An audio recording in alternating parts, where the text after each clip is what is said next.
Good afternoon, everyone. It's 2 minutes past 3 p.m. KL time. So I think we can start today's event.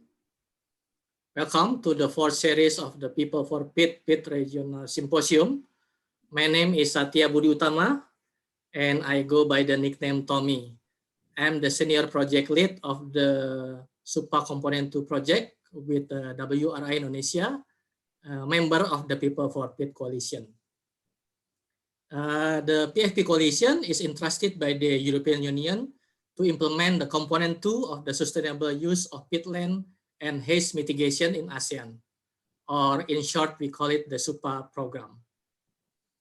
In SUPA component 2, we're working with non-state actors across the Southeast Asia countries to sustain the ASEAN's endeavors in combating transboundary haze and peatland fires.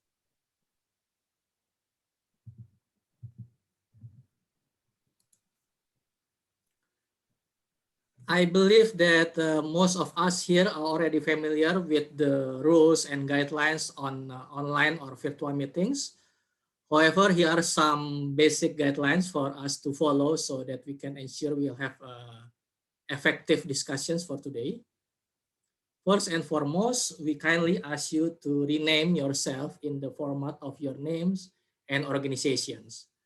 So it will be easier for the moderators and also the speakers to address the questions later in the sessions. And please kindly keep your microphone muted throughout the sessions. So there will be no intrusions in the presentations. And also, we kindly ask you to mute or to silence your other devices so it will not interfere with the sounds. And also, please keep your video switched off throughout the presentations. Lastly, you can also use the chat box to put your questions during the presentation so that the later moderators and speaker can address your questions after the presentation.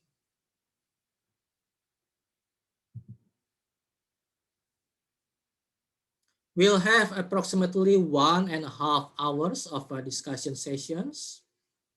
So the spotlight for today is on balancing on the conservation and livelihood in the peatland.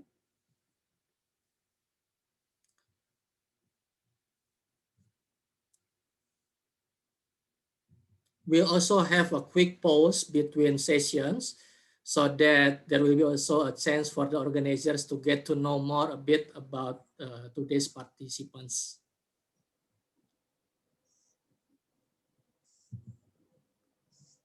So yeah, now moving for the first pause of the day.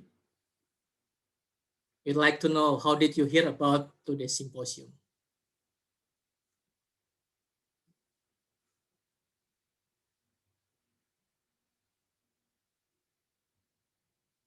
So we'll have 30 seconds to finish. So I can see that most of participants received or get the information through the email invitations. And also it is good to see that much of the participants also get to know us from our social media, Instagram and Facebook. And also from the word of mouth from friends about the event. Let's give it 10 more seconds for the pause. All right then. So most of the participants get the informations about the event through the email invitations, and is followed by the power of the social media. Thank you.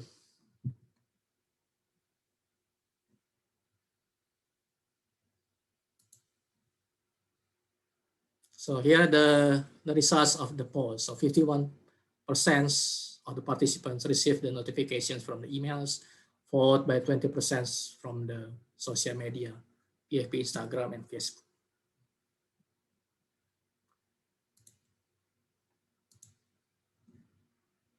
All right, then. So now allow me to introduce a bit about ourselves, the people for Peat and the SUPA component 2. Let's start with this video.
So the EU SUPA or the SUPA program consists of two main components. The first components working specifically supporting the capacity of improving the capacity of the state actors in the peatland management, and it is currently being implemented by GIZ.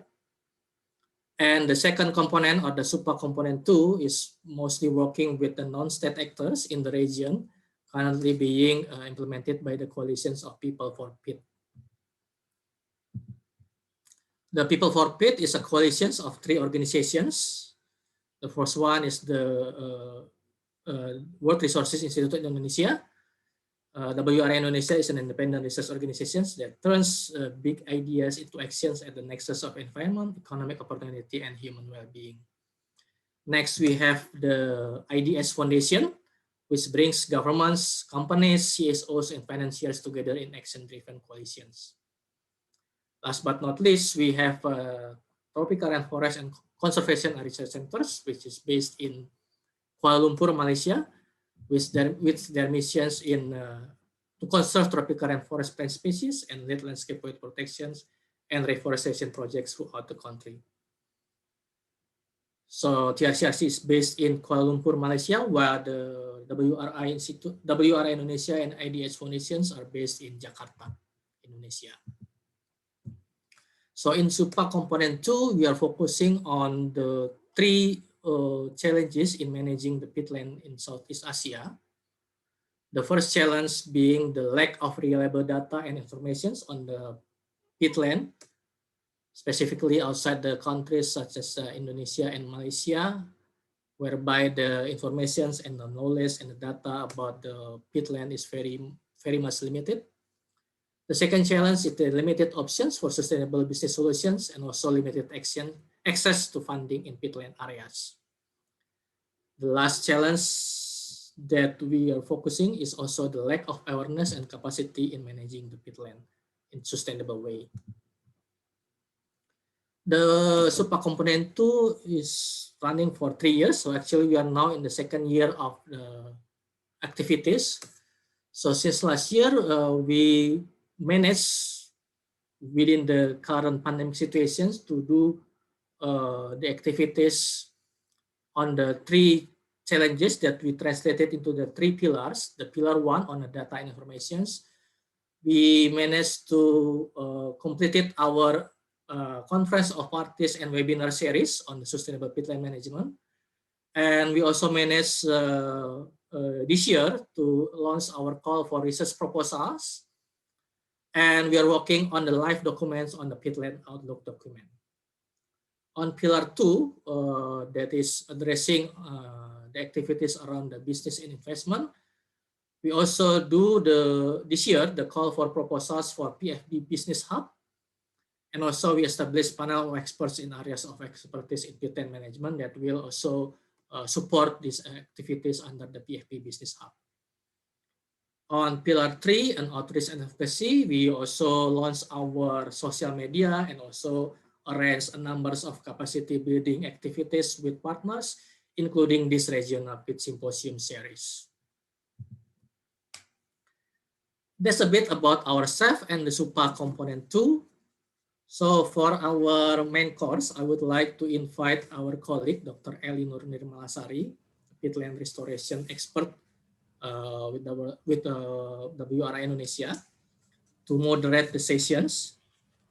Dr. Eli had accumulated rich working experience in peatland research and monitoring in Indonesia and several countries in ASEAN also. So without further ado, I would like to call Dr. Eli to guide the discussions. Over to you, Dr. Eli. Thank you, Mr. Tommy. Thank you very much. Good afternoon, everyone. Thank you for joining us today. I'm Eli from WRI Indonesia. So, yeah, I hope that all of you are in good health. Before we are moving forward into the presentation, so I think that I have another poll.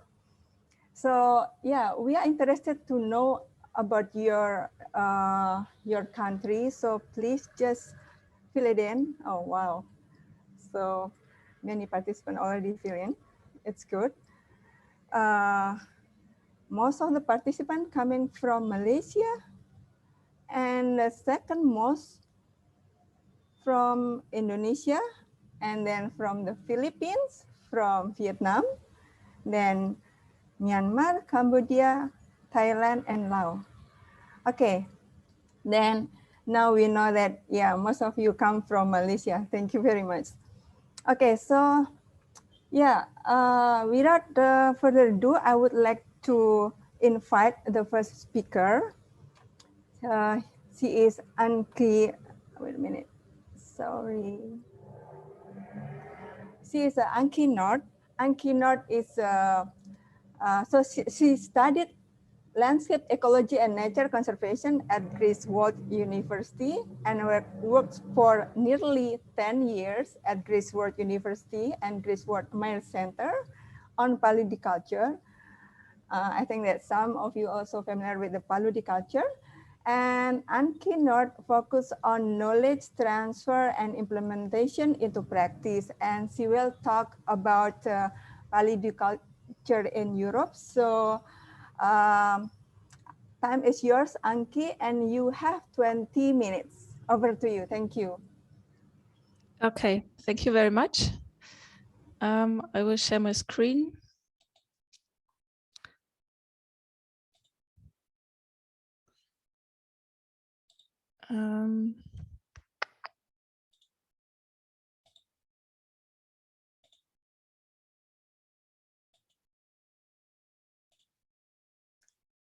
So I hope you can see my slide. Yes.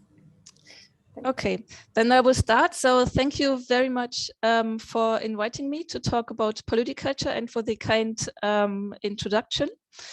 I will talk about paludiculture and its and then assessment, challenges and opportunities in Europe. Just to give you a first overview, here's a map of Europe, and you can see that organic or peat soils occur in nearly all European countries, mostly located in the northern parts of it to a larger extent. If we look at the drainage parts, then you, it's similar to other areas in the world.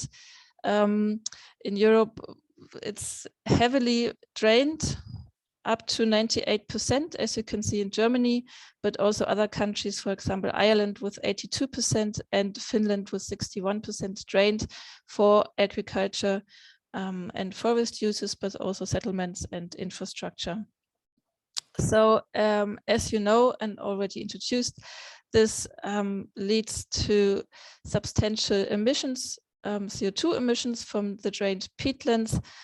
For example, in Germany, it amounts to more than 42 million tons CO2 equivalents per year.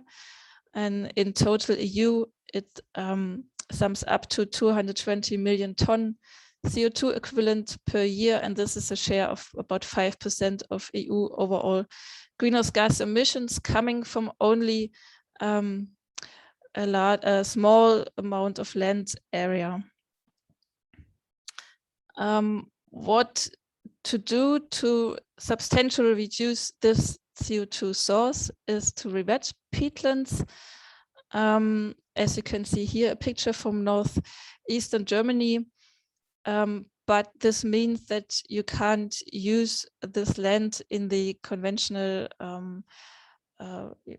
production or utilization chain as before anymore, but you have to adapt the agriculture or land use in a wider sense to this wet soil conditions. And with wet soil and rewetting, I refer to a water table which is at the soil surface for the most part of the year, or nearly at soil surface, as you can see in the picture also. So what to do with this land, rewetted lands? Oh, sorry. That's why we came up with the concept of polyculture. Polyculture means the productive use of rewetted peatlands, meaning that you grow, establish, manage, and utilize plants, wetland plants, which are adapted to this wet soil conditions, and also means for polyculture to setting up complete new utilization chains. In Europe, these wetland plants are mainly grasses, for example, sedges, reed, canary grass, reed, and cattail, but also peat mosses, wood, for example, alder for timber production, and sundew, for example, for medical purposes. I give you some examples for polyculture or potential polyculture products. You can use them for construction and insulation material. You can see in the top picture a tiny house we built with polyculture materials to show that it's actually possible to use already, or products you can purchase on the market. You can use the fiber for paper and moldings for packaging. You can see in the right bottom picture. Also for bioenergy purposes. In the middle of the picture is wet meadow hay bales used for combustion in a heating plant to supply heat and hot water for an urban district. And last but by far not least, use biomass from polyculture to substitute white peat in potting soil and substrates. And you can see an example of this in the left picture. These products can be climate protective in 3 ways, or up to 3 ways. Here I show you a graph of a carbon footprint of polyculture insulation materials, and maybe it's a bit small, but the columns are from right to left: grass fiber, reed boards, insulation board, cattail chaff, compared with conventional wood fiber for insulation, and stone wool and EPS foam. And you can see that there are 3 types. First is the reduction of the soil-borne emissions coming from the rewetting. This is the large green parts of the columns. The part 2 is the carbon storage in long life products compared to wood. Carbon storage in wood products. It's the blue part of it.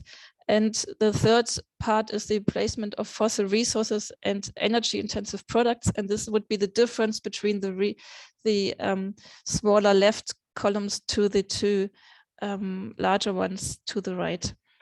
Which is not included is potential new peat formation through or after rewetting, because there is still ongoing research and a whole variety of numbers so far.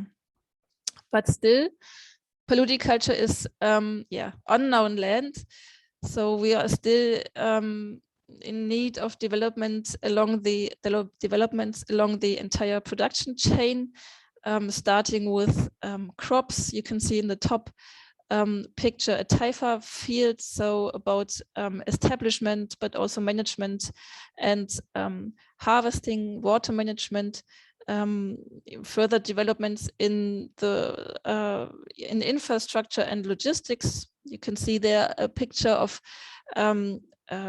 ongoing sagnum harvest, but also it's about transport the biomass from the field to the site. And we need product developments. So, for example, I put a picture there on reed insulation, which yeah, you can also already buy this on the market, but it's one of the few ones. So we're talking about whole value chain concepts, which also integrate in other ecosystem services delivered by revetting and water tables at soil surface. Let's have a look at polludiculture sites in Europe.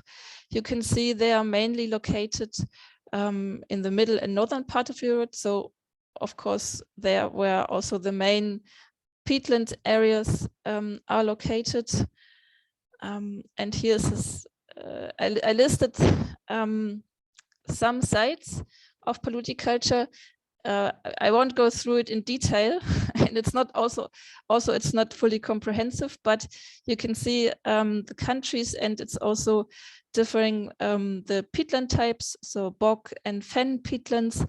The crops differ, which are managed or established deliberately, and also the different utilization chains. And I just want to point out that at the moment, you can see that most of these sites are rather small, and yeah, only some numbers are, for example, the 6,400 hectare of reed cutting, which is a traditional way of using of utilizing wet peatlands for reed cutting to use it in thatching of roofs. And this leads to one conclusion, that polludiculture in Europe is still or there are still wet islands in a drained landscape, which of course makes it difficult to establish, but also more cost intensive if you have to uphold the drainage around the sites. Here you can see a cattail site established in 2019. It's about 10 hectare in Mecklenburg-Vorpommern, so in northeastern Germany. Where do we stand with polludiculture in Europe?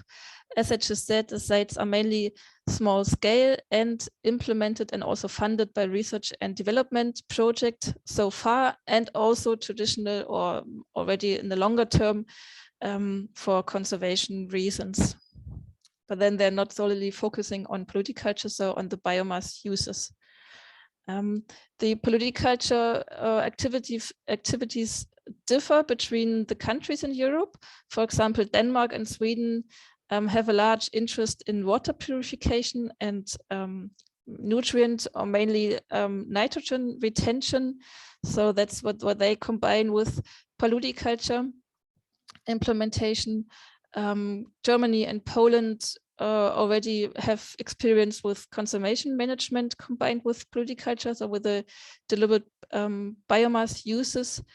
And also growing interest is in substitution for growing media through the sphagnum farming establishment, for example, in Germany, UK, and Lithuania. So there is an increasing gain of political interest at national and European level, mainly on revetting of peatlands as a nature-based solution to tackle climate change. But with this also comes polludiculture, which is much more complex, but and difficult therefore to understand and to dive into. But coming with this also as an option to keep up peatland land use. And there is still ongoing and continual knowledge gain and its dissemination and discussion, for example, in international conferences. The last one, you can the RRR in March this year. And so the first conclusion would be that the question, can we grow these wetland plants, is largely positively answered. Yes, we can. And what to do with this biomass? I give you 3 examples. Again, this Stiper field I already showed you. This Stiper can be used for construction material, packaging, or rare earth extraction. And if you would revet and establish 35,000 hectares of Stiper, you could cover 10% of the insulation market in Germany with this biomass or with these materials. For this sphagnum farming, this sphagnum is used for seeding material in bog restoration and for peat substitution. And 35,000 hectares of sphagnum farming could cover 100% of the white peat demand in horticulture in Germany. And the wet meadow you can see in the right corner, which is mainly has co-benefits with conservation goals. You can use the biomass for insulation, paper, biochar, platform chemicals, and energy. And if you would use 35,000 hectares in as wet meadows, you can use this biomass to supply about 100 heating plants to supply heat and hot water for to urban quarters. So yes, there are products and production chains, but the question is, can we actually sell this? Can these compete?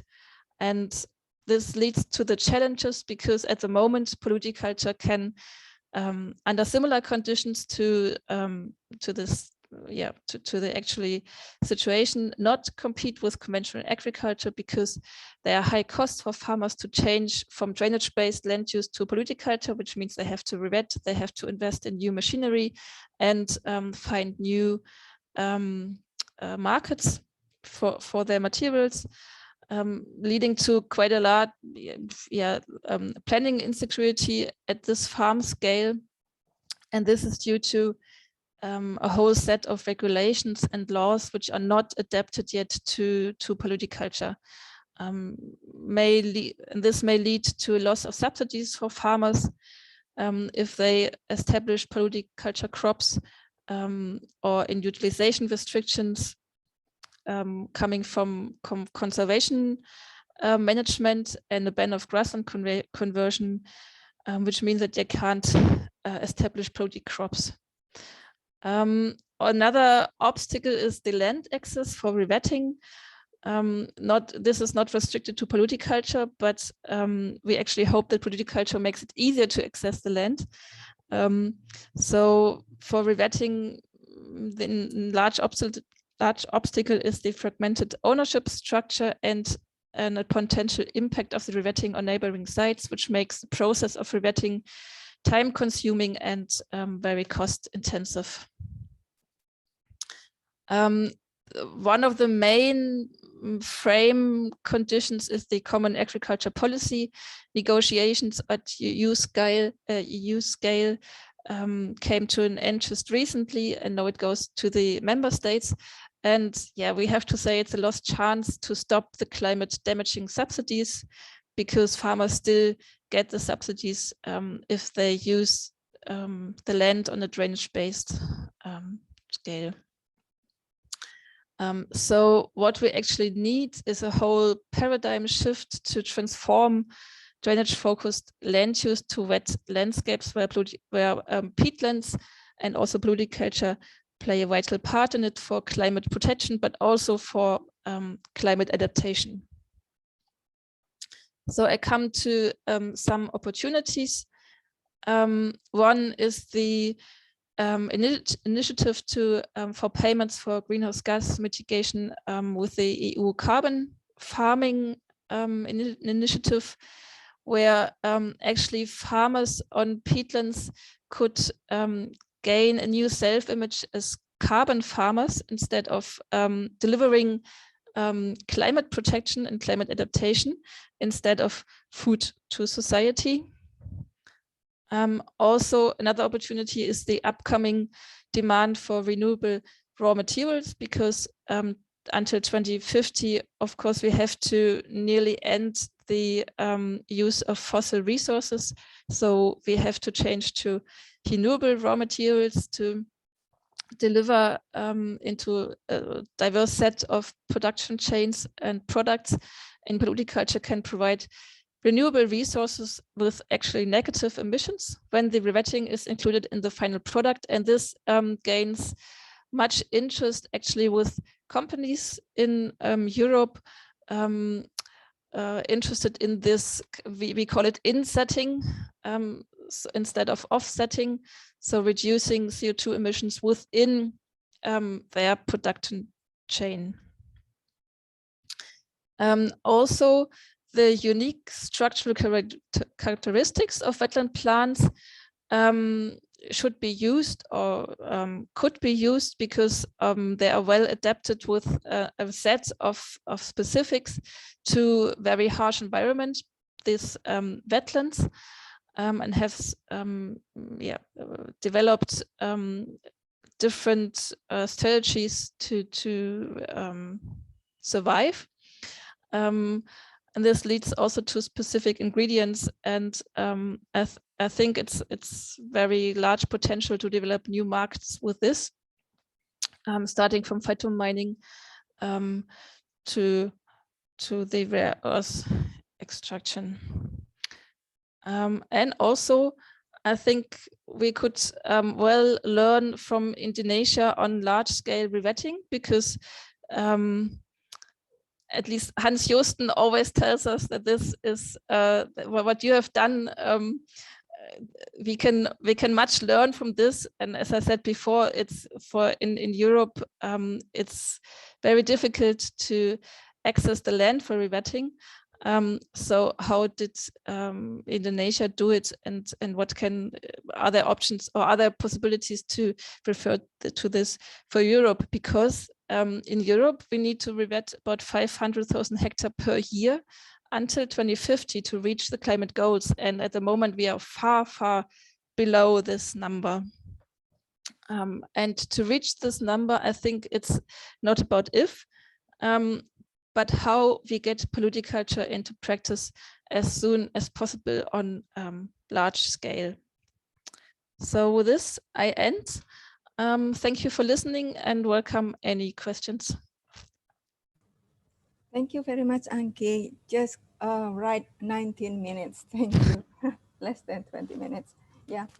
So thank you for sharing your knowledge and experience on polyculture in Europe. I think it's very interesting. And you mentioned that you think that you need to learn from Indonesia, but actually Indonesia learned from Europe related to polyculture, because the term of polyculture itself, it comes from Europe. And yes, that there are many challenges on implementing the polyculture practice. As you mentioned, thank you for outlining the challenge and opportunities on polyculture in Europe. So I think the main challenge for the polyculture is similar. It is very challenging in rewetting the peatland. It happened also in Indonesia, especially in Indonesia, we have a huge area of peatland. And we have more than 800 of peat hydrological unit or peat ecosystems in Indonesia. And just imagine that conducting the rewetting practices is very difficult, because when we, I think it's similar also in Europe, that conducting the rewetting only in partial ecosystem, peatland ecosystem, it doesn't work. It should be, we should consider the peatland as one ecosystem.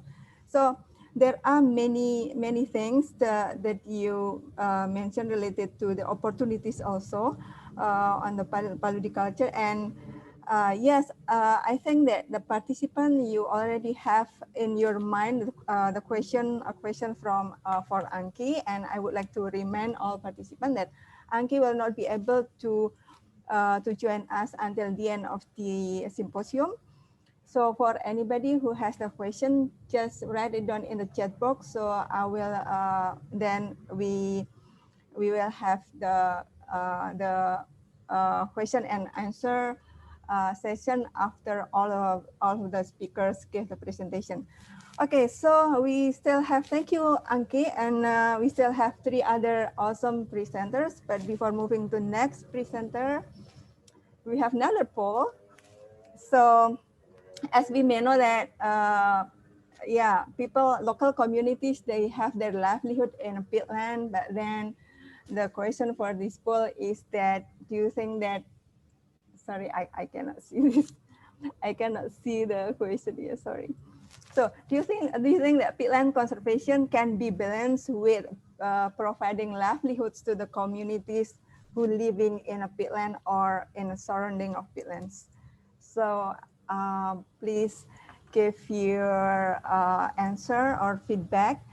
And I think 30 seconds will be enough for you to fill in the polls. Thank you.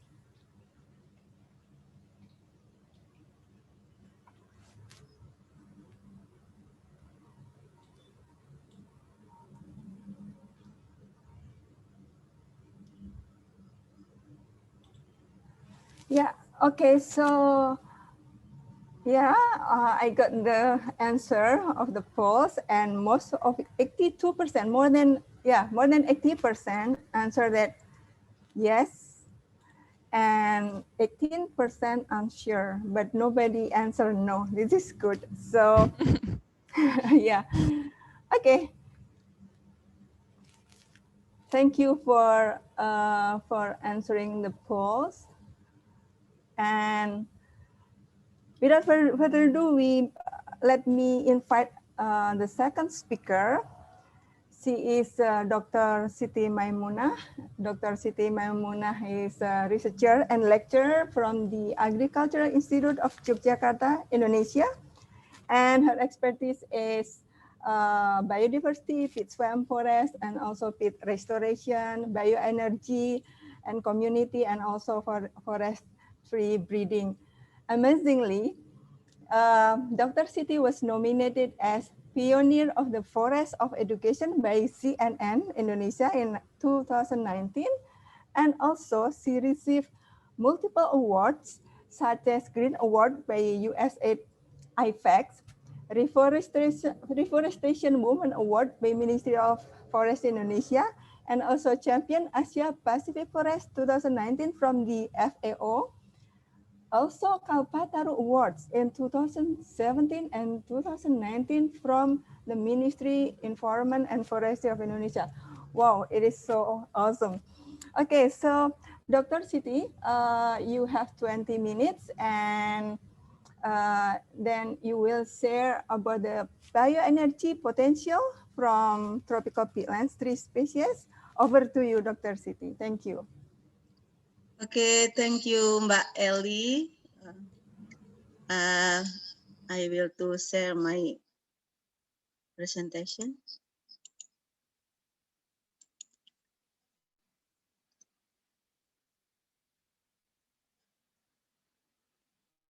Okay, maybe my experience is maybe a very experience for this forum, but I will to share to audience how about the peat restoration in Central Kalimantan.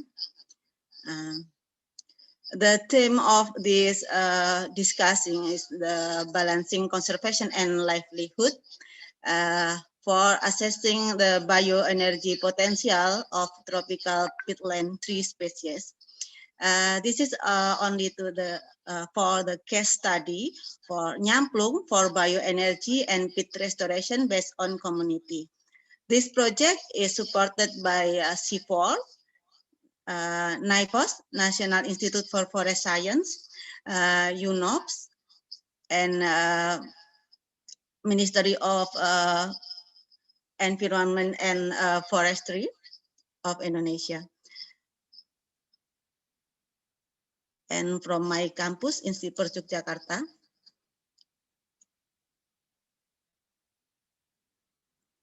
the key activities of our project is about nyamplung, peat restoration, energy security and bioenergy, and socio-economic improvement of community with nyamplung.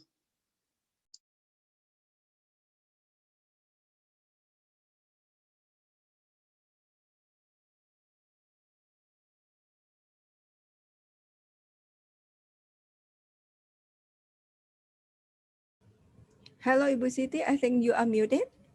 Okay. Yeah. Oh yes. You. Sorry. Nyamplung is the one of the multi-purpose tree species of the peat land. The fruit of the nyamplung can make the bioenergy like the biofuel and tamanu oil. And the flower of nyamplung, we can make the honey, the production of honey. The resin, leaf or bark to make the traditional medicine. And then the wood is the potential for the construction material. And we have the research about the identification of the calophyllum species in peatland. We can find 8 species in the peatland forest, similarly with nyamplung. The local name is like jinjit, lutan, kapurnaga, danum, mahadingan, kapurnaga jangkar, and etc. and lutan. And the nyamplung is very close with kapurnaga jangkar in Kalimantan or Dayak ethnic call this species. Nyamplung is the exotic species in the peatland, but this is the similar species with one species in the endemic species of peatland. And nyamplung can adapt it in the degraded peatland. The nyamplung, the calophyllum inophyllum, we have the preliminary research to trying the bioenergy plant species in the degraded peatland begin in 2016, collaboration with C4 and NIFOS from South Korea, with 4 species in agroforestry and monoculture system like the gamal, the Clericidae sepium, Kaliandra, Kaliandra calutersus, Camidisunan, and nyamplung, Calophyllum inophyllum. And the result of this research, nyamplung is the most adaptable species, followed by Camidisunan. However, both the species perform very well in the agriculture treatment comparing the monoculture. Further study is needed to assess their production performance. And in 2017, funded by C4, NIFOS, and Ministry of Environment and Forestry, carrying out the planting in the bioenergy plot on degraded peatland in Palangkaraya, Central Kalimantan. And then 2018, funded by UNOPS, carry out the 50-hectare planting for peat restoration program in Mangkatip district, East Barito Regency, Central Kalimantan. This is the ex-Mega Rice project area.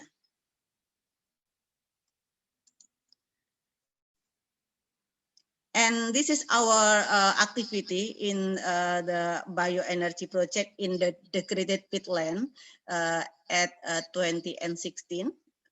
We must to make to improve the degraded peatland to make the cultivation of bioenergy for the trial of species trial for bioenergy. And this is the result in the second and 3 years. And how about peat restoration?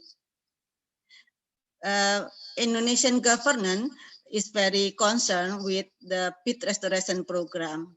I think the focus of this program is how to establish the peat restoration with economical value to community. Maybe this program will be success if we engage the community to in this program. We know about the peat restoration in Indonesia. The flammable is the specially condition for degraded peatland, and it is necessary to take a special measure to in treating the peat according to its characteristic, and the character of the peatland is very specific and fragile about the biodiversity, water storage, and carbon storage. Effort to the restore degraded peatland with crop that have economic value to the community in addition to ecological recovery.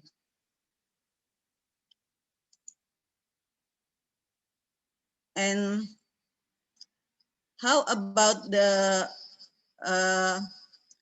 energy securities?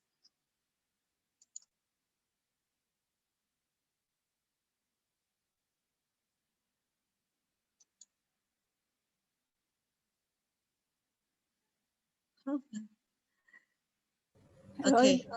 Oh, yes. Energy securities and bioenergy. How about the energy securities? Oh, sorry.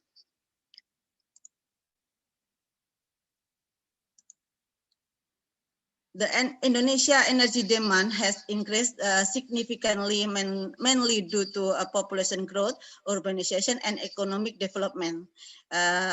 Fossil fuel source maybe is a big problem for the energy securities, and it is necessary to use renewable energy while restoring the degraded peatland with bioenergy production type of local species. To improve public access to energy, the central government of Indonesia, through the Ministry of Energy and Mineral Resources, collaborates with the government with the bioenergy Lestari program in Central Kalimantan.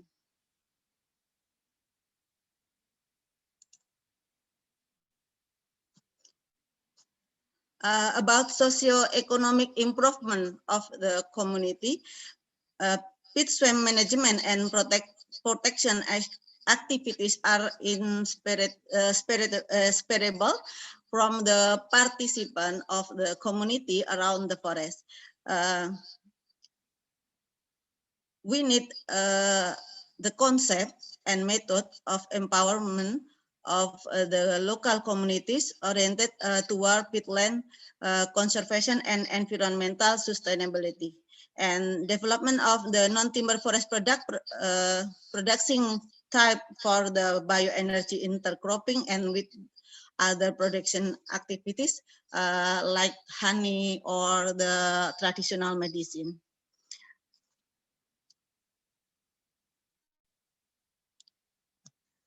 And in 2018, we start activities with UNOP with 2 great programs for rewetting and revegetation. And the revegetation, I think, is related with the revitalization for the community. And we make egg canal blocking in the village in Sungai Jaya, complete with the agreement document and compensation to the owner of Handil. Handil is the small river that the community owner, with the new livelihood from the fishing to other economic activities like make a mini market in this village. And the program is the planting of nyamplung trees in 50 hectare for 3 locations, namely 20 hectare in Mahajando village and 30 hectare in Damparan village in 2 area owned by the village. And this is this program is the implementation program in December 2016 and until January 2019. This is our field condition in the Mahajandau and Damparan, near very close with ex-mega rice project. This is the very degraded peatland in here, and we make a new solution for the community about the livelihood with bioenergy species. This is the sorry. This is the sorry.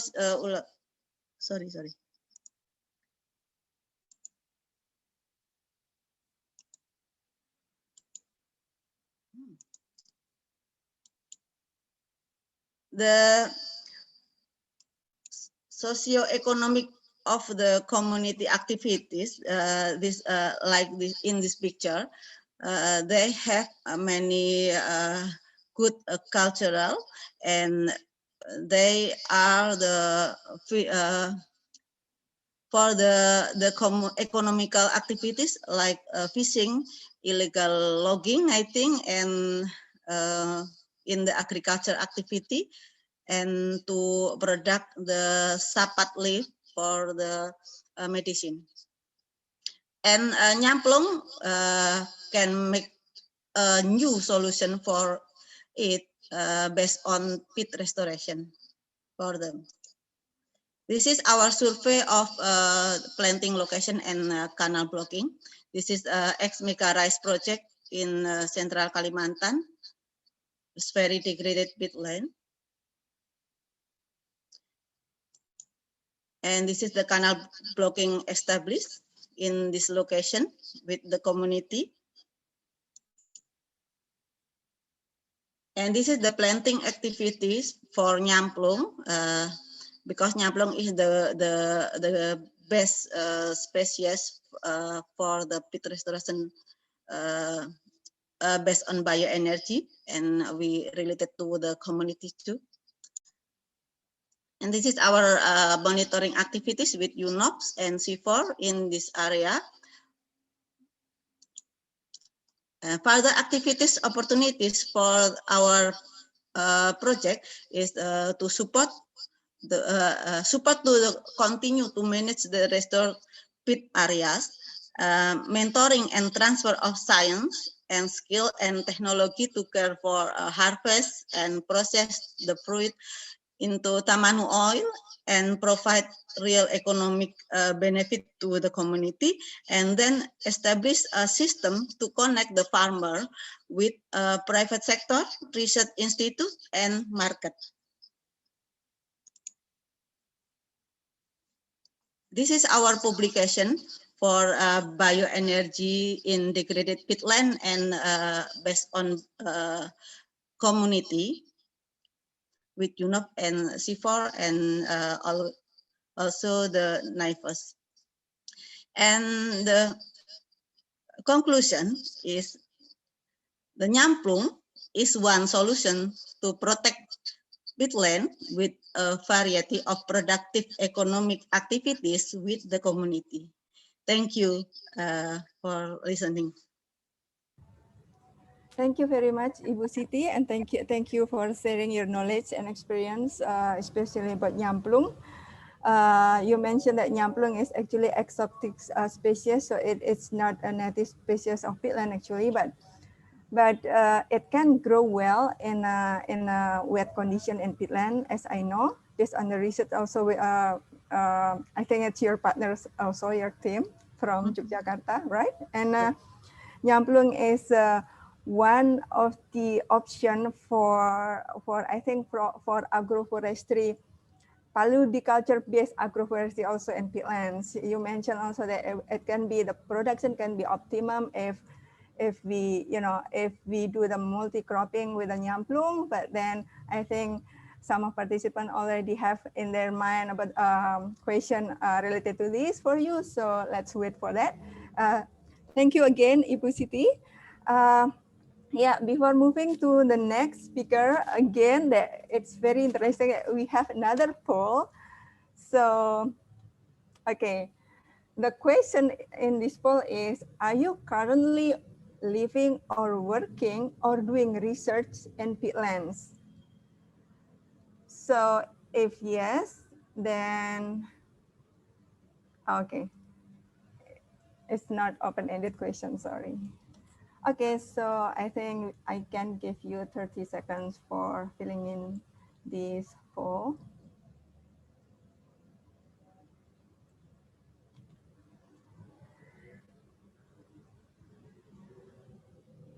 Okay, for now, most of you are doing research on peatlands. So I assume that you are researcher, most of the participants here in this symposium. And the second most answer none of the above.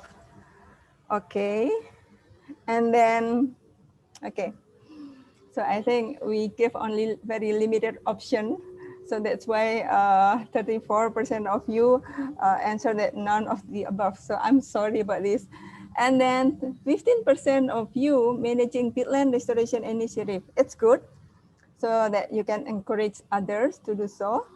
And then next is running agricultural activities on peatland. Wow, this is very interesting. So what kind of agriculture and peatlands then?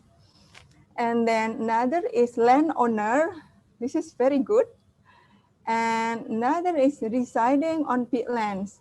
Wow, this is very interesting. Also, I think that it's good to know that 2% of you, I think it's one participant, is living in peatlands. Okay.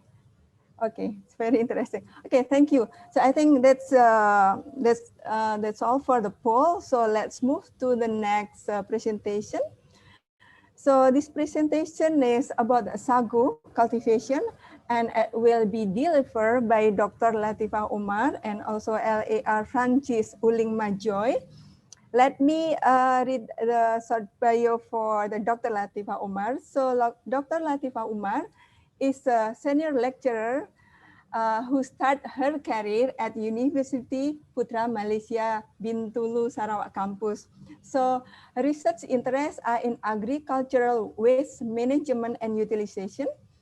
And also most of her works are on soil quality restoration approaches through organic fertilizer development from organic waste and reduced reliance on chemical fertilizer application.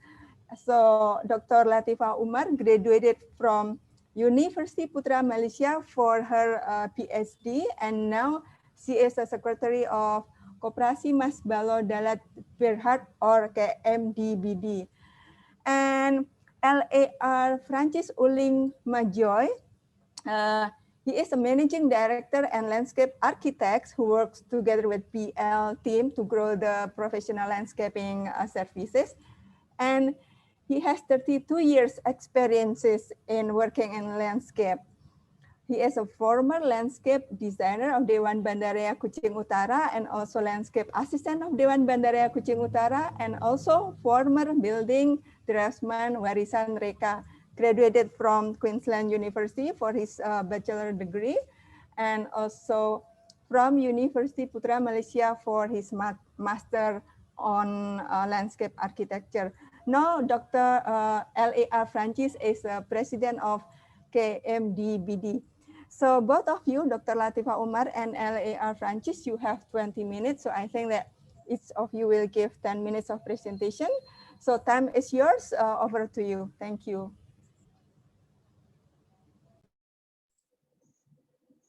Thank you, Ellie, for your kind introduction and also for having us today in this symposium.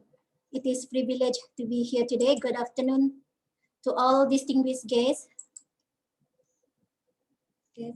So we are going to share on the conservation, agronomy, and livelihoods of sago cultivation. For my first part, I will more focus on the management practices on peatland through sago cultivation, and also the overview on sago products and byproducts in Sarawak. And then for the next session, which is on the cooperative of our sago plant, will be presented by our president of cooperative. Let me bring you to the Dalat. Dalat is a small district in Mukah division. It is the major contributors of sago starch for Malaysia export to Japan, Korea, Hong Kong, and also Singapore. Okay. So if you are not familiar with Dalat, it's located in Mukah division, and it's mainly planted with sago plant. Okay. For the purpose to maintain or to conserve peatland in our area. Most of the population is reside along the rivers, along this area from Mukah rivers, Igan rivers, and Oya rivers, and dominantly by the Melanau community, followed by Iban, Chinese, and Malay.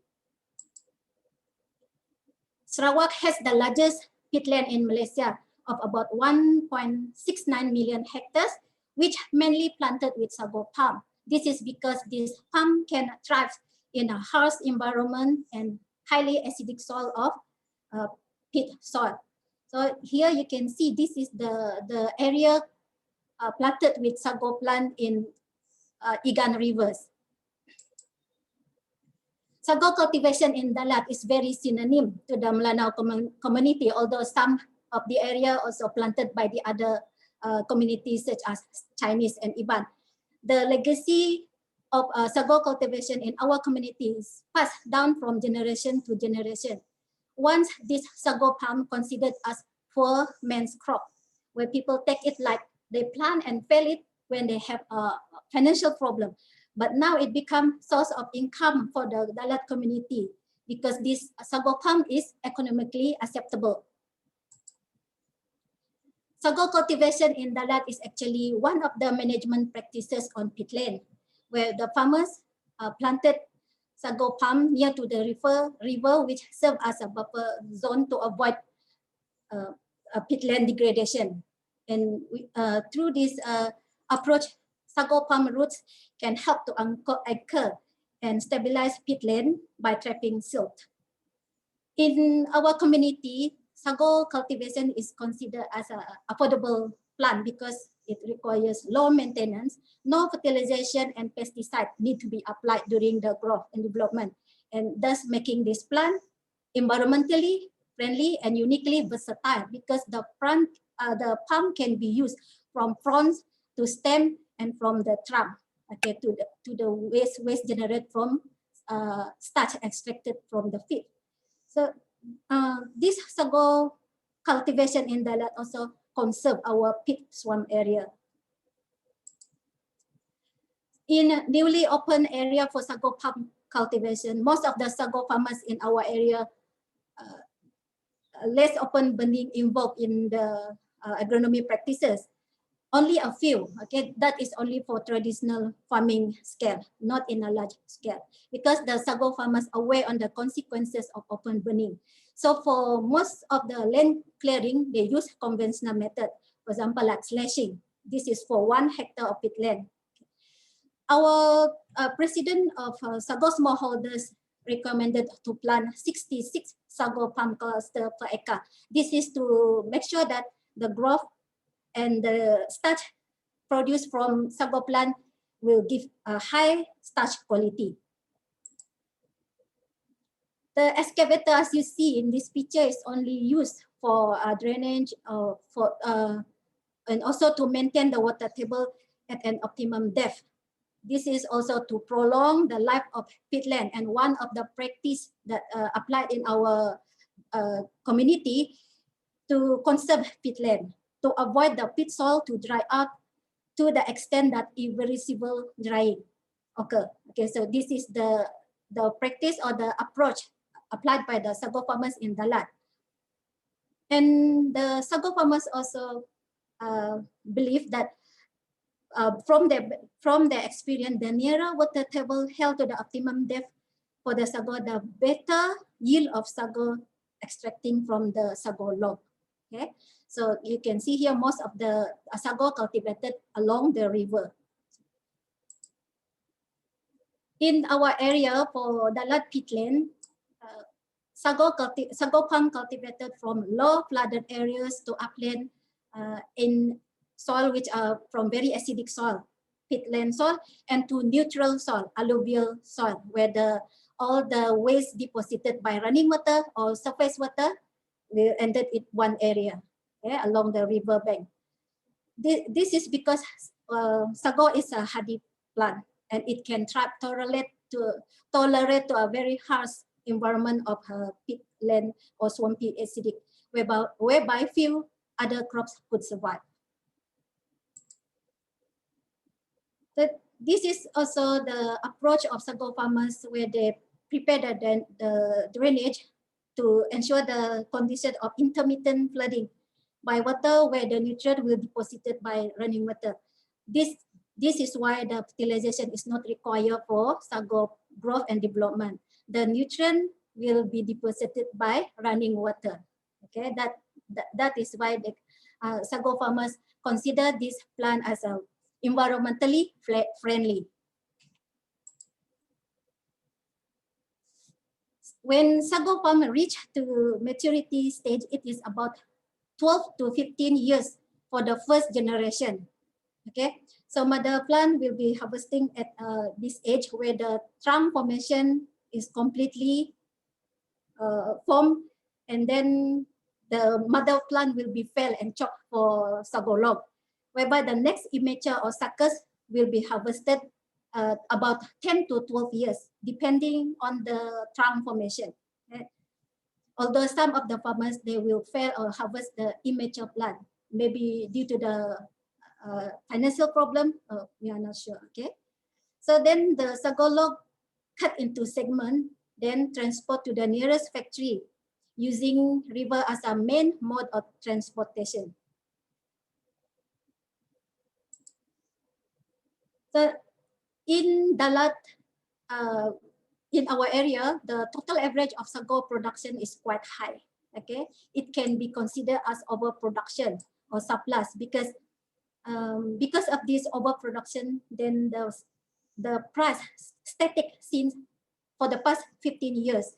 As you can see here, since 2016 to 2021, monthly production of sago log in Dalat alone is 62,000 sago log, which is equal to 2066 daily production of sago log.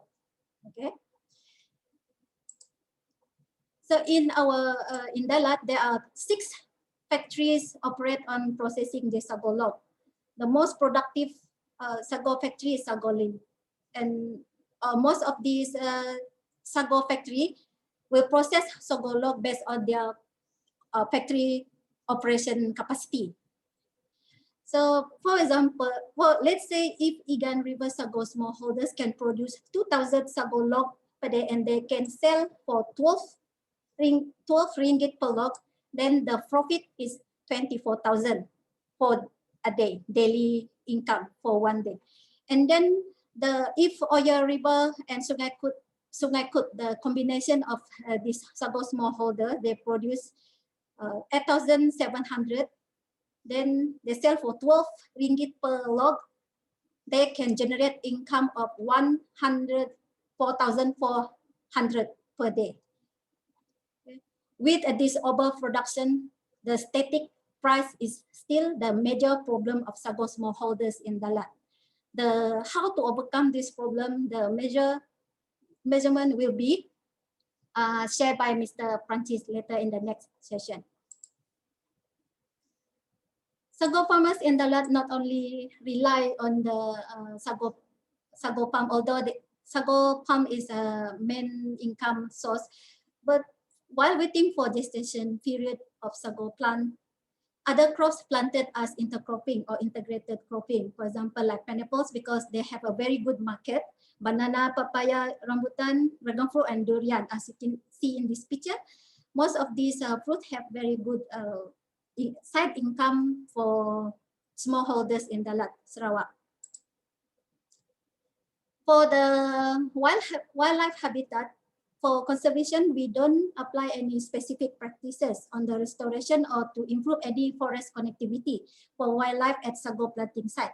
This is because when peatland open for sago and any other crops, the land itself will provide the habitat for wildlife and the sources of food for their survival. And in most cases, this wildlife such as boars, squirrel, monkeys, birds, as you can see in this picture, this is a rodent type of a pest which can cause a lot of losses to the sago smallholders. So apart from sago log from sago plant, because this is a uniquely versatile crops, we can also, sago farmers can also improve their livelihood, improve their source of income through the downstream product, for example, like roofing material from sago palm fronds, and also from the stem. They can come out with a basket of mats, handicraft, as you can see in this picture. Okay, for the production of basket or handicraft is mostly done by the women and men farmers of sago smallholders, where some part is dominated by women. For example, in this case, for sago pearl production, it is highly dominated by the woman, especially the housewife. And from the starch flour, the downstream product is a local biscuit. For example, you can see here, all of this biscuit made from sago starch. And they can sell it for domestic consumption and also for the export to the other place. Sago pearl is important in our community because it can serve as substitute for rice. We can take it with fish or any other side dishes. And it can be sold at a high price. That is why sago starch is very important in our smallholders farmers, sago farmers in our place. Okay, apart from that, for underprivileged people where they don't have access to get a source of protein, then they can sell this sago worm, which is rare from the sago stumps after it left for 45 days. Whenever they fell the sago plant and harvest it for sago log, and then they will remain the stump or the edge near the flowering part for rearing sago worm. And this sago worm can be sold at 50 ringgit per kg. Then it can be a good source of income for the sago smallholders. And now moving on to the income of sago smallholders from sago log and downstream products in 2020. For the farmers with high capital, they can invest more. Then when they invest more, they have more income from sago log. For example, like 12 of some sago smallholders can generate 1,000 to 1,200 to 1,400. And then only a few of them can generate 1,800 to 2,000. Okay. Then the local biscuit also give a very good source of income for people in Dalat, and also sago worm. Okay, handicraft is not really a good contributes to high incomes in maybe people now. The preference is changed towards the new thing, okay, or modern thing. So for the Dr. sustainable, Latifah, sorry, you have 2 more minutes. Yeah, this is my last slide. Thank you. Yeah. And for the sustainable development goals in terms of economy, social, and environment, we are hoping to expand our area of sago planting to ensure the food security and also to reduce poverty among sago smallholders in our area. We also hope to strengthen the planting of sago palm as a buffer zone. We are looking at sago palm as a corridor, as a belt along our river where we reside. And we also hope to have a halal certificate for the issuance of sago log. Thank you for your attention and listen to my session. Okay. Thank you, Ellie. Thank you, Dr. Latifah. So directly we will move to the presentation from LAR Francis. Okay, thank you, our moderator, Puan Ellie, and also to all the participants this afternoon. Now, let me share my slide presentations. So before I start my presentations, our corporation called Mas Balau. Mas means is a goal. Balau means is a sego. So meaning to say, our corporation is a sego is a goal. So can you see my presentations, ladies and gentlemen? Yes. All right, thank you. Now, let's start with sharing online, basically establishments of overview of cooperative, community of livelihood, improvement of farmer security through our cooperative. That is my outline of my presentations. If you look at the face here, all those are face of hopes, so that the price of sego will be increased. So, ladies and gentlemen, sego growth in Dalat peatland, one of the challenge and issues was the major problems that we have is the peatland itself is very much located at the remote areas from the residential areas, and also very difficult to access the area because of rely on the river as our mode of transport. As you know, in the peatland area, it's very expensive to build roads. So apart from that is limited activities of sego farmers in their farm, restricted by the schedule of river tides and water level as well. So therefore, no proper infrastructure available for the farmers to get access to the farm. Now, the ecosystems, planted sego farm has been transformed by the private agencies for the well palm plantations. So most of our area now are converted into our well palm plantations. And again, you see the face here is all the face of hope from the peoples from the sego smallholder plantation. Now, apart from that, this ability of land, title land. So no title land for exploring the new open area for the sego replantings or extend the area for the sego plants. So as discussed, is highlighted by Dr. Latifah just now, also the static of price of sego log for the past 15 years is only about 11 ringgit to 12 ringgit per log. So this is because of mainly suppliers of the farmers have no voice to negotiate the price logs. It has been fixed by the sego logs, what we call buyers or factories. So these situations has triggered us to convert the problems of the farmers into the opportunity. That's why the cooperative come in. It's become the punya business arm actually. So now, toward the development of Sago cooperative, the outcome of negotiations of the consensus of the Sago smallholders, that is turning the problem into the opportunity. So oppressed by the Sago log price offer by the buyers, which unstable, too low for us actually compared to the profit they obtain. So half of the Sago price or cost are their profits. So prices are fully controlled by the Sago factories owners. So the backgrounds of the Sago of our cooperative, with a set up in 12th of June 2020, exactly on during the COVID-19 at that time. So that will not stop us to continue our missions. Our mission will be to produce Sago log as a main source of income for the smallholder in Dalat. That is our main aim. So how do we achieve that aim? So our objective will be to stabilize and control the price of the Sago, and to increase the operating of member income through investment, and to seek opportunity or returns from the share, and to venture into a field of business, especially those related to Sago as a main product and Sago starch, using the downstream product, and also to ensure all the members of the Dalat District Sago Smallholder Association become eligible with the purchase of 100 ringgit per unit to set up our business. So now cooperative members, basically cooperative members consist of Sago, all the Sago smallholders, that is our members. So cooperative members also required to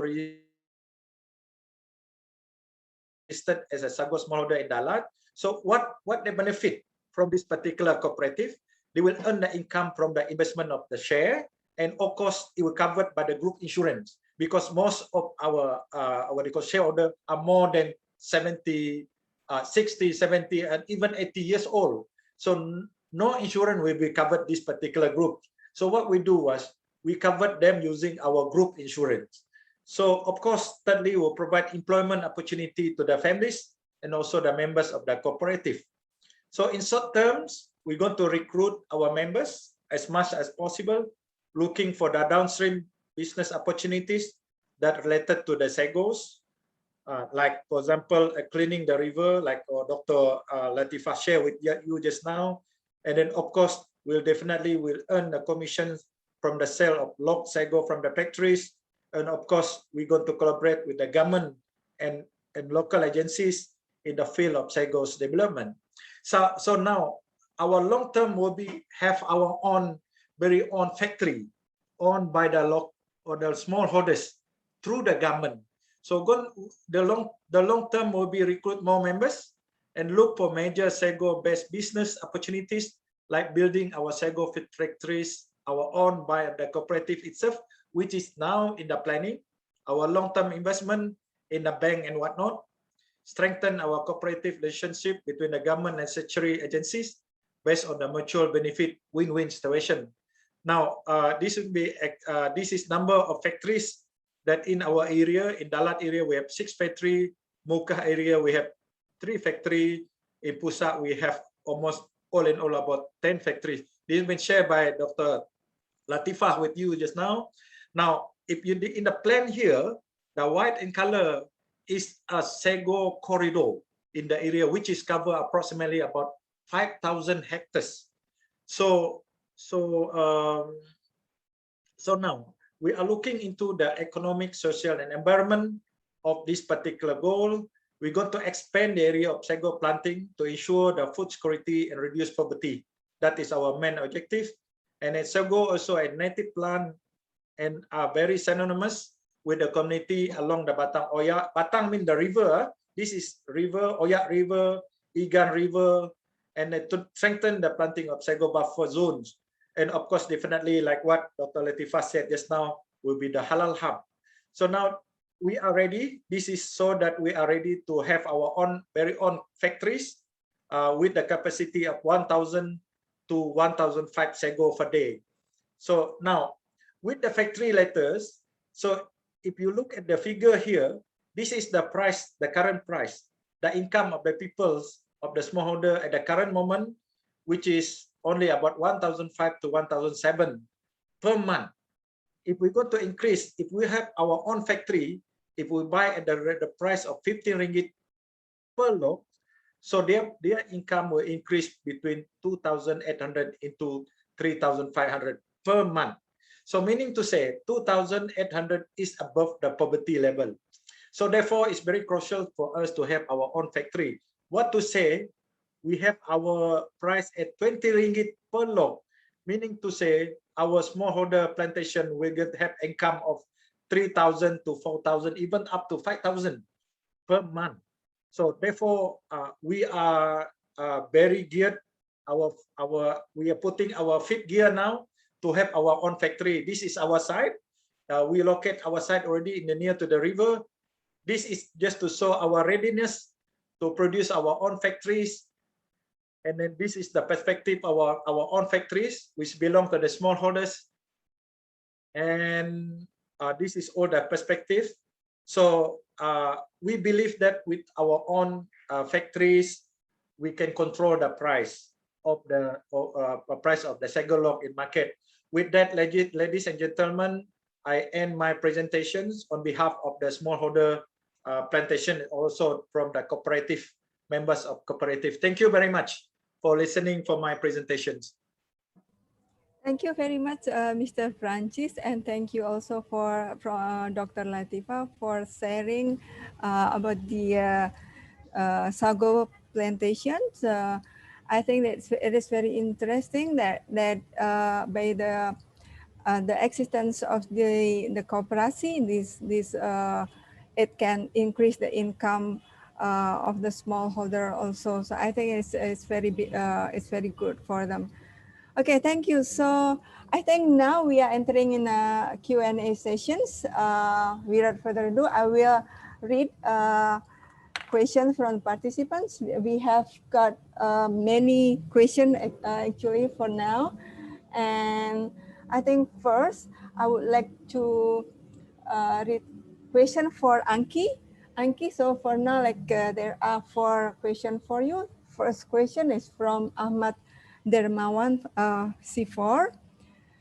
Thank you, Anke, for the presentation. Has there been any studies that compare productivity level and financial performance of the crops under paludiculture and those on mineral soils? Go ahead, Anke. Yeah, thank you very much for the question. There are some studies on mainly costs of paludiculture and establishment and management and the revenues. But it's rather difficult to compare it to land use on mineral soils, but it's much more important to compare to the actual drainage-based peatland use, so which is happening now. And these are mainly held up by European subsidies. It differs in regions and also, of course, in the European countries. And if you look on it from a larger perspective, the mineral soils should focus on food production, and peatland should be used in paludiculture, so with high water tables to conserve the carbon to produce raw materials. At the moment, we have about 17% of agriculture land in Germany, which is used for biomass production for energy purposes. So this could go to wet peatlands where it could be produced. And this would also reduce the competition between the food and renewable material production to decrease this competition. So I think it's rather feasible to compare paludiculture with drainage-based peatland uses, and there are some studies available, yes. Thanks, Anke. I hope it's answer your question, Pak Dermawan. Thank you. So next question still for you, Anke. How are rare earths extracted from temperate peatlands without damaging them? This question from Dr. Joaquin Lee from TRCRC. Go ahead. Yeah, it's not the peat where the rare earth is extracted from, but the harvested biomass, so the above ground biomass, which gets harvested and taken off the site, the peatland site, and then you can, it depends how you harvest it, but then you can extract the rare earth from these biomass, for example, the grasses, so the hay bales.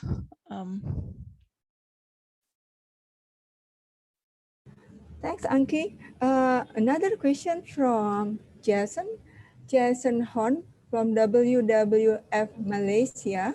So this is for you, Anke. Are there any significant changes to the properties of the peat after rewetting exercise is done? And will the peat revert to its original condition prior to being drained? Over.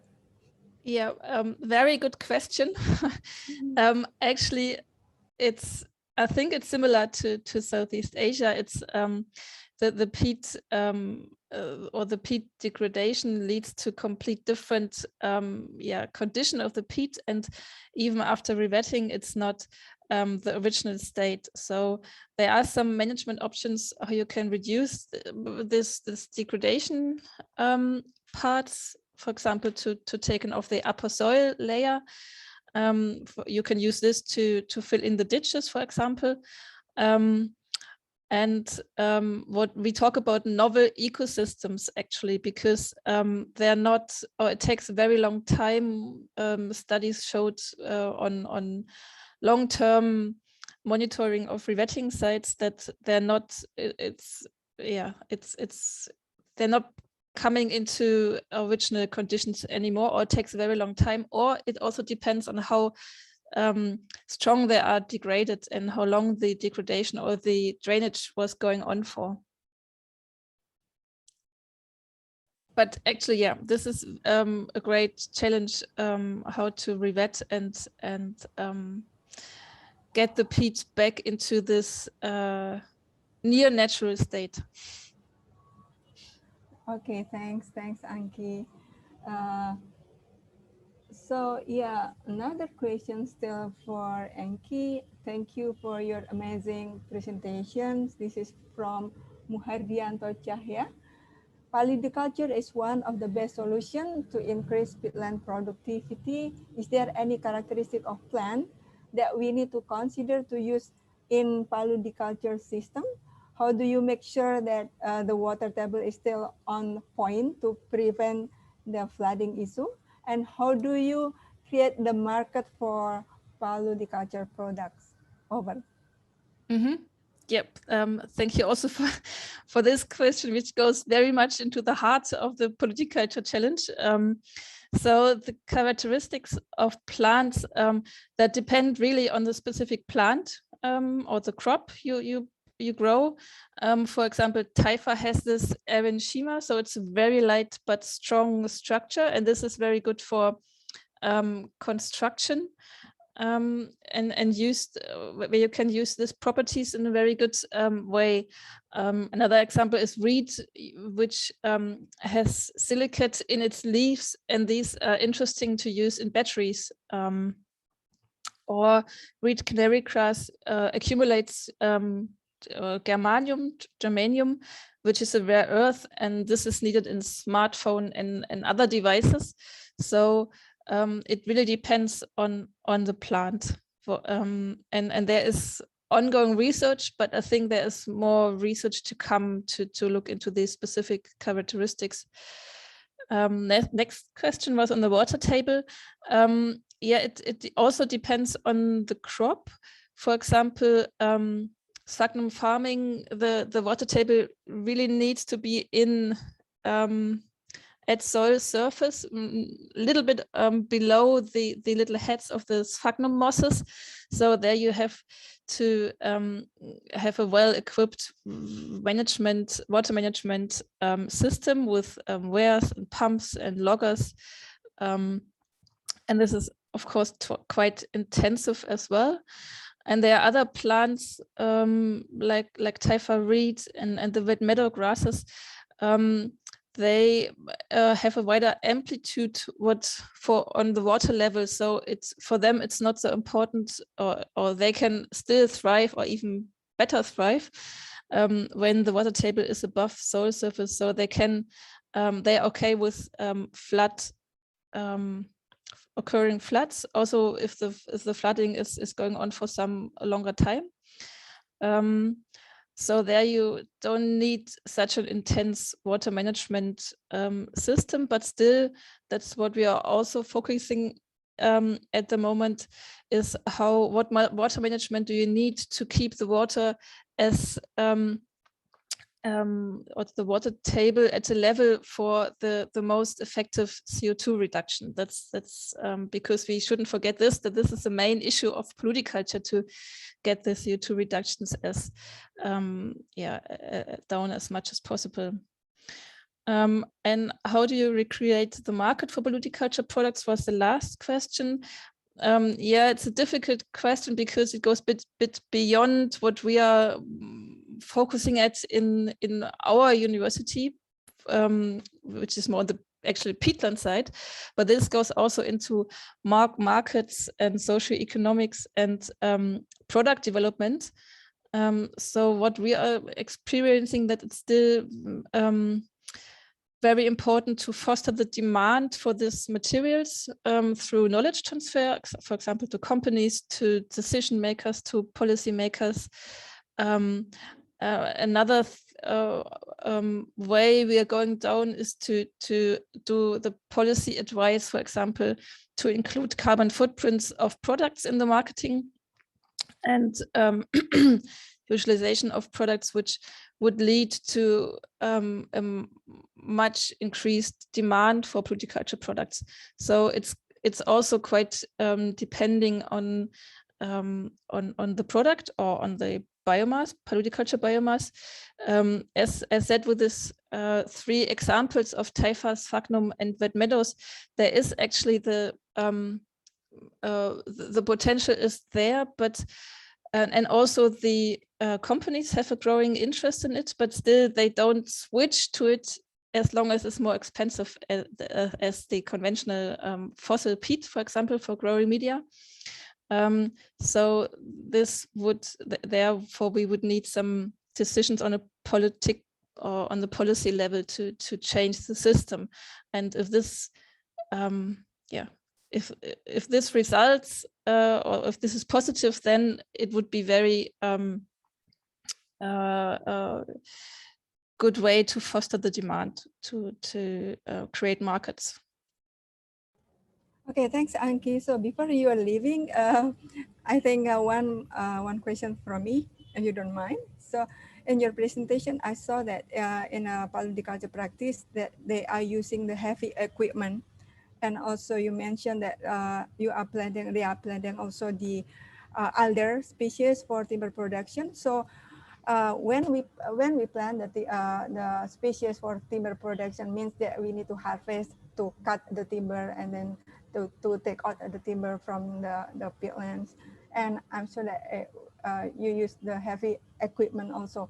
So by using the heavy equipment means that it will be, I think it will affect the biophysical of the peat, especially the compaction of the peat.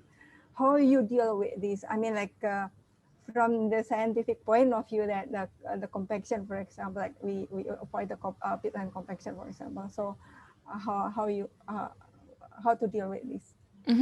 So there are actually some existing traditional but also newly developed machinery which have very low soil pressure. So because they have very large tiles or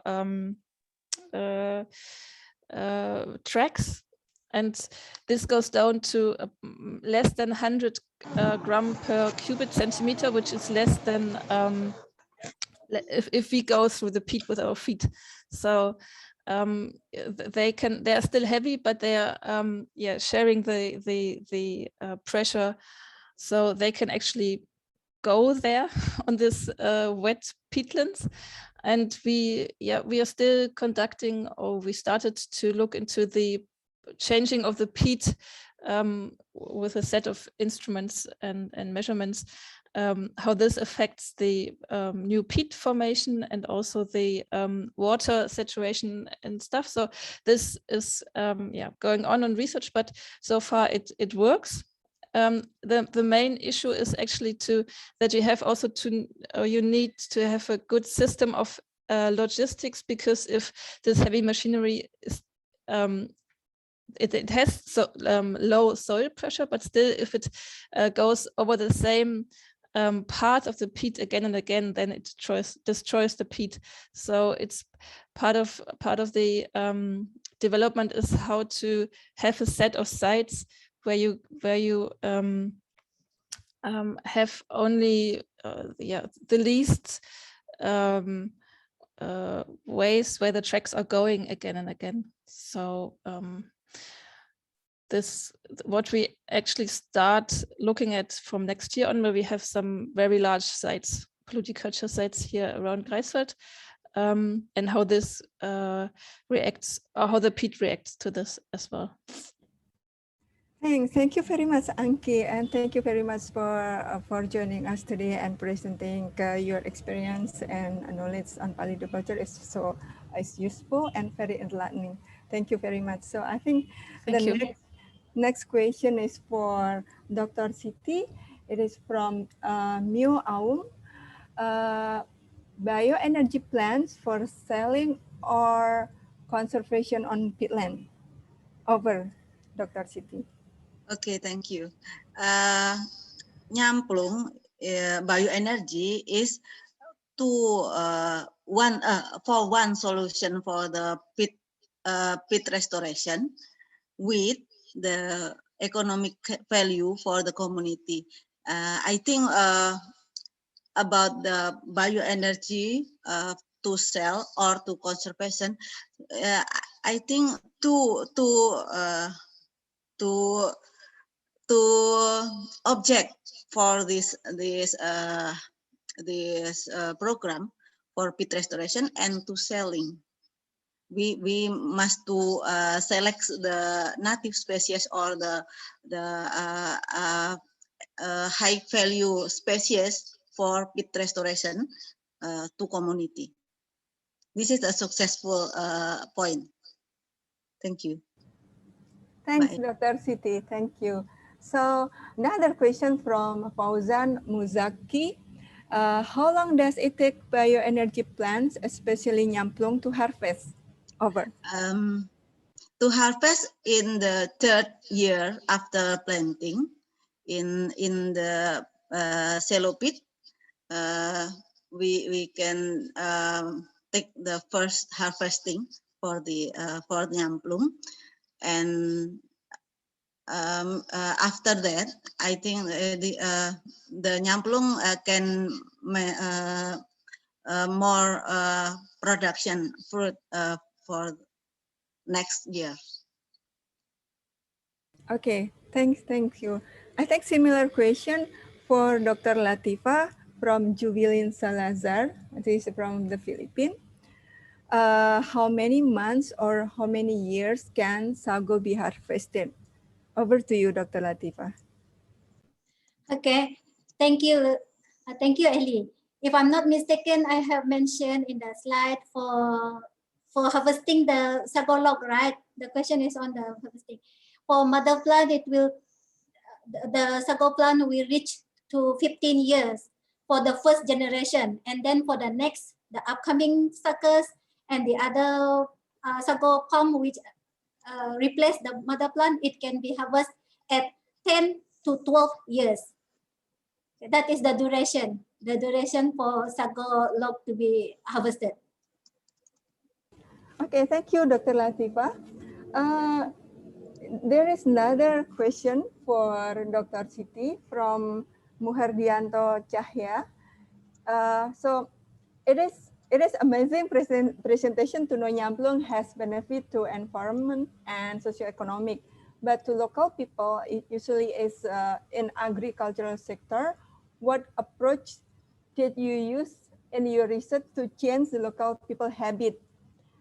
Did you do revitalization to increase local community income during nyamplung can be harvested? How about the prospect of nyamplung product market in Indonesia? Over to you, Dr. Siti. Okay, thank you, Pak Mahardianto. For the nyamplung and community, we must to make some facilitating program or make the example point like the dam plot for the community, how to cultivation for this species, and we must to facilitating the community until for the marketing point. And we know the JAFTA from Japan, we know Mr. Kuno from JAFTA, they need too many nyamplung fruit for make the tamanu oil, and I think for tamanu oil in Japan, not for bioenergy, and we can relating the JAFTA with the community.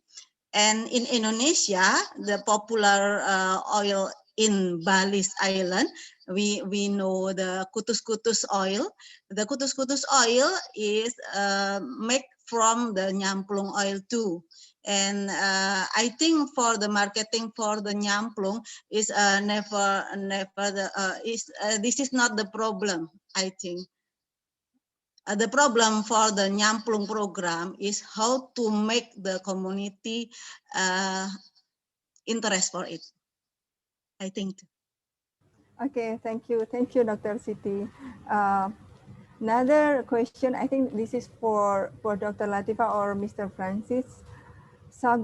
Can sago log be used as furniture or buildings? Thank you. Yes, sure. Sago bark, the outer layer when it removed to extract the starch from beef, it can be used for plywood, for softwood, and also for furniture. It is already, they already developed on the sago bark. Okay, maybe Mr. Francis want to add on my information on the use of this sago bark for furniture. Yeah, thank you, Doctor. In fact, we are in one factory in our area has been doing the so-called the bags using these sago bags. We call it compacted sago bags, become like plywoods, and also the wood plank and whatnot. They are in the process of doing it at the moment, but at the moment the price is a bit high because of the technology. Could be need to be improved from time to time in order to reduce the price of the end products toward the end of the day. Thank you. Thanks. Yeah. You need to state another things, Mr. Francis. You want to add on? No. Okay, thank you. Thank you, Dr. Latifah and Mr. Francis. So I think, yeah, there are another question for Dr. Latifah. Thanks, Dr. Latifah, for very interesting presentation. Please share us how to solve the problem on production consumption from farmers, local consumption or export, and who buy it, or other solutions. Many thanks. This is a question for Quang Min. Over to you, Dr. Latifah. Okay, thank you. At the moment, we have an approach. We have a collaboration with Crown Research on how to market these downstream products. For example, like local biscuits and sago and some of the products. We also, through the series of meetings, the Crown Research is one of the Sarawak agency is responsible for sago plating and also for the downstream products. So they advise us and also offer. Now actually we are in the stage of doing MOA. Am I right now, Mr. Francis? We are collaborating on how to market, how to channel all these products to not only limited to the domestic consumption, but also to export level. We have a series of, we are moving towards it. We are collaborate with local agencies. We want to highlight this downstream product and lift the product to international level. Yeah. Our biggest market at the present moment is Korea and Japan, whereby the product of this what we call sago starch, or we call it high-end sago starch, to be what we call main product for pharmaceutical. Okay, nice to know that, Dr. Latifah and Mr. Francis. Thank you. Still for you, Dr. Latifah, this is from Mariam Ghani from TRCRC. Are the intercropping crops such as pineapple, dragon fruits able to grow at the same weighted peatlands as sago, or does the land need to change to make it viable for the crops? Thank you. Okay, thank you. So for pineapple, because pineapple can thrive on acidic soil, similar to sago, but then the drainage need to be provided. And also fertilization for this type of fruit crops need to be applied, not like a sago plant, because sago plant is less require on fertilization. But for these fruit crops, they can be grown in rewatered peatland with condition need to do drainage and need to develop on the fertilization and for all other aspects, the maintenance. And this become like a costly. But then to get a good returns of investment, of course, it can be done. My answer is it can be done in rewatered peatland for pineapple, banana, and all other type of fruit crops. Thank you. Thanks, Dr. Latifah. But I'm curious also, when you you are establishing very big from smallholder sago plantation, and it's becoming very big. And as I know that sago is one of the polyculture species, and it is very recommended to be planted in peatlands because it doesn't require the drainage. But then why you are thinking that it is necessary also to plant some crops which need drainage? I mean, sago plantation without drainage, but then why there is another plantation, crop plantation? Just curious. Yeah, this is because of the market demand on the fruit crops. If let's say we didn't grow it, or banana, pineapple, and durian or rambutan, then we are keep rely on the outsider supply. So we need to come with our own plantation on these fruit crops while waiting for sago plant, because of the harvesting period is 10 to 15 years. And within that period, we need to come out with other short-term crops so that within waiting times, we can come, I mean, the sago smallholders can earn income from those type of fruit crops. So they practice it because as a side income, and also they don't want to rely on the outside suppliers. They want to grow their own so that they can meet the domestic market.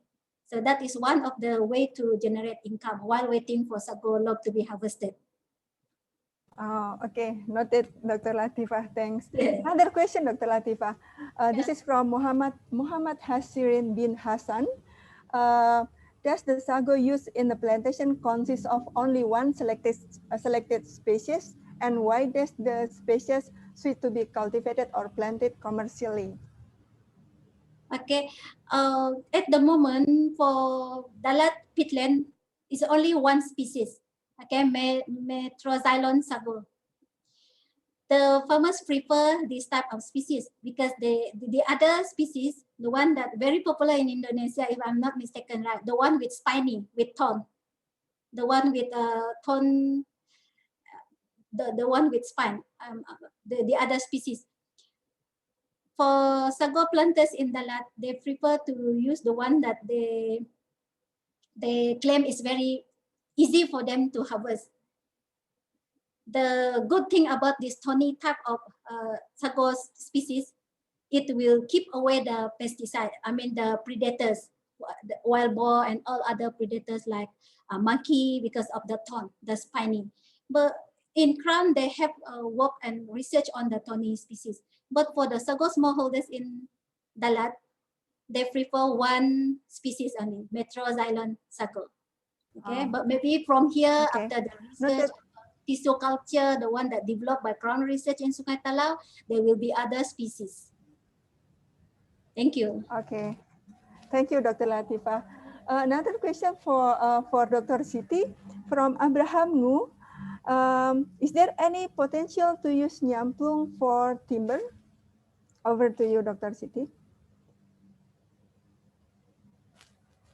You are still muted. Sorry. Yeah, thank you. It's the species of the timber with high quality. But in this case, nyamplung is only nyamplung can cutting in 30 until 40 years after harvesting for the fruit and other potential for nyamplung. Okay, thank you very much. So I think the peat restoration is how to restore the peat on the naturally habitat without the make the change of the peat habitat. And the solution for this, how to make the solution to the community, how to increase the value of the field for the community with endemic species or the species without change the habitat. oh yeah, agree with you, Dr. Siti. Thank you very much. So yeah, I think if it's all the question that I found in a chat box for now, but if participants still have another question, maybe you can reach out the presenters directly or through PFP. So I would like to thanks to all presenters, to Dr. Siti, Dr. Latifah, and also LAR Francis for sharing your experience and also knowledge on related to peatlands. It's very useful, and I hope that this discussion can be useful for especially for participants, especially to encourage the participants to care more about the peatland or concern more about the sustainable peatland management in respective countries, particularly, but peatland in Southeast Asia in general. So once again, I would like to thanks to all presenters and also for all participants. And I would give back the time to Mr. Tommy. Over to you, Mr. Tommy. Thank you very much. Thank you, Ellie. Time flies when we have good discussions here. So it's been very enjoyable sessions for me, and I hope also for the participants. I would also like to thank again the speakers for bringing good insights on the aspects of livelihoods that can also be meshed together with the conservations in the peatland. So the questions raised by the participants also brings a good insights also for the PFP and also for the super component 2 program to be included in our ongoing research under the pillar 1 and also with the current preparations for the business hub aspects of the projects. Thank you, everyone. So we are, sorry, excuse me. We still have our final series next month. So it's going to be the 5th symposium with the focus on the peatlands as heritage and community learning centers. I think this is a very good topics for ending the series. So it's going to be on August 18th. So I encourage everyone to secure the dates in their calendar for our final symposium series. So looking forward to meet you again next month for the final one.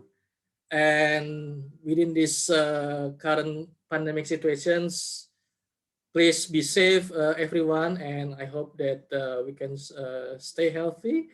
And we will also have some post-event survey that we would kindly ask for you to fill in for us to be able to improve the arrangements and the management of the event. So if I may also ask for the organizer to put the link in the chat box for everyone to be able to see. And once you fill up the survey, we will also send to you a small gift from our side. This is a certificate for participations in the event. Again, thank you for joining us for the series today, and looking forward again to see you for the final one. And yeah, again, don't forget to follow us in our social media channels. And by this, I would like also to thank you again for your participations in the discussions, and hopefully we'll be able also to see you in person, not only in virtual setting. Thank you, everyone.